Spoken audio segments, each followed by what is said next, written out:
Assalamualaikum warahmatullahi wabarakatuh. Perkenalkan, nama saya Nina Imelda Aulia dari kelas 11 MIPA.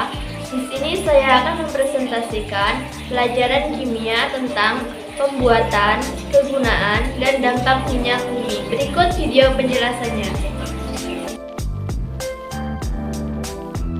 Proses pembentukan minyak bumi. Minyak bumi terbentuk dari pelapukan berbagai macam sisa-sisa organisme seperti tumbuhan, hewan, dan jasad-jasad organik yang sudah tertimbun dalam dasar lautan bersama lumpur selama jutaan tahun lamanya.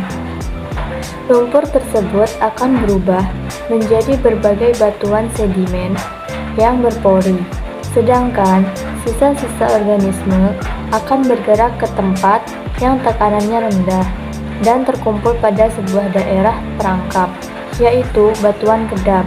Gas alam, minyak, dan air akan terakumulasi sebagai deposit minyak bumi. Pada rongga bagian atas ada gas alam, sedangkan cairan minyak mengambang dari atas deposit air. Bila kita urutkan, maka akan menjadi seperti ini. Jasad organik yang terkubur bersama lumpur diproses jutaan tahun, mengendap dari dasar laut, menghasilkan bintik minyak dan gas. Terakumulasi dari batuan kedap menjadi deposit minyak bumi. Karena asal minyak bumi terbentuk dari sisa-sisa organisme, minyak bumi dan gas alam sering disebut sebagai bahan bakar fosil. Bahan bakar fosil tergolong sumber daya alam yang tak terbarukan. Proses terbentuknya minyak bumi yang sangat lama menjadi alasan dari hal ini. Berikut fraksi-fraksi minyak bumi. Kegunaan minyak bumi. Sumber daya mineral minyak bumi ini bisa ditemukan di beberapa negara, seperti di Arab Saudi, Amerika, Iran, Irak, Cina, termasuk Indonesia. Minyak bumi sudah lama dikonsumsi untuk berbagai keperluan manusia dan mampu meningkatkan ekonomi negara. Kegunaan minyak bumi banyak macamnya, di antaranya adalah bahan bakar minyak bumi yang masih mentah harus diolah terlebih dahulu sebelum digunakan. Penyulingan jadi salah satu proses pengolahan minyak bumi dan hasilnya yang kita lihat sehari-hari seperti minyak tanah, bensin, solar, dan bensol. Industri kimia, cat dinding, cat kayu, cat mobil, serta beberapa produk plastik yang sering digunakan masyarakat ternyata berasal dari hasil olahan minyak bumi.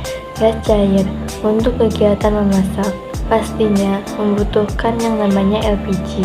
Nah, LPG ini merupakan gas cair yang juga didapatkan dari hasil olahan minyak bumi melalui proses penyulingan dan pemurnian khusus. Pembangkit listrik.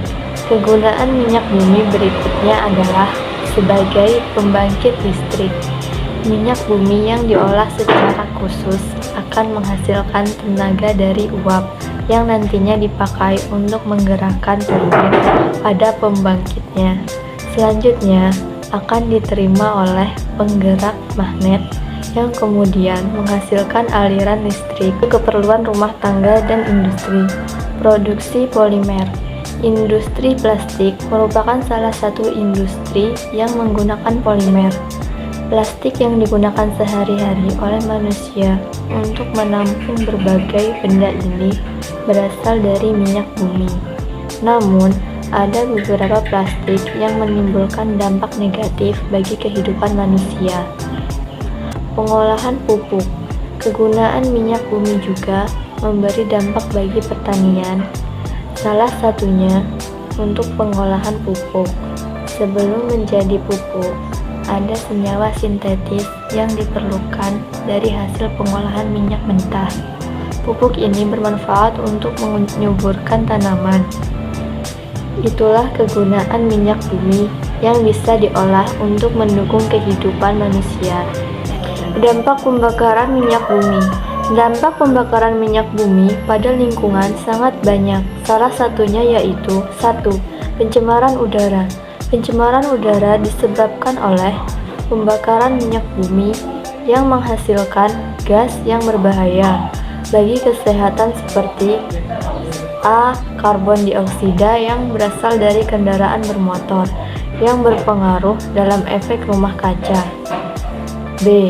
Karbon monoksida yang berasal dari pembakaran yang tidak sempurna dan dapat menimbulkan rasa sakit pada mata. C. Oksida belerang yang berasal dari pembakaran bahan bakar fosil khususnya batu bara dan menyebabkan terjadinya hujan asam.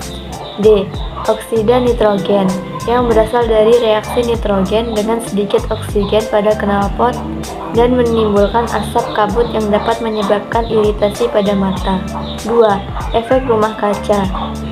Efek rumah kaca merupakan suatu kejadian di mana panas dari matahari yang seharusnya dipantulkan dari bumi ke luar angkasa menjadi terpantul kembali ke bumi.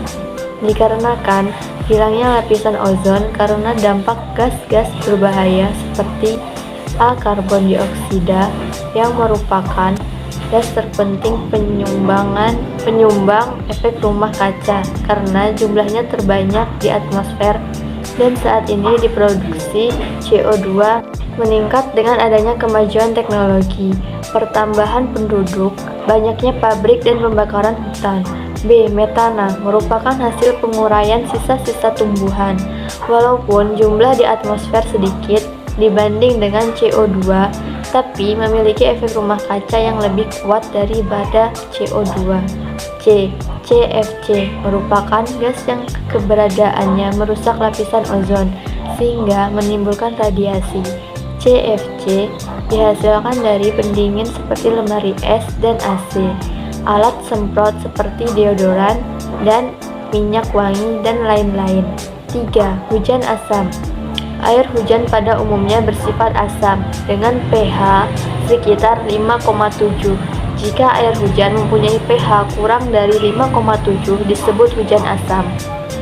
Hujan asam disebabkan oleh banyaknya polutan di udara, yaitu SO2, SO3, NO2. Hujan asam memiliki dampak lingkungan terutama bagi tanaman, biota air dan bangunan, yaitu matinya beberapa biota air karena pencemaran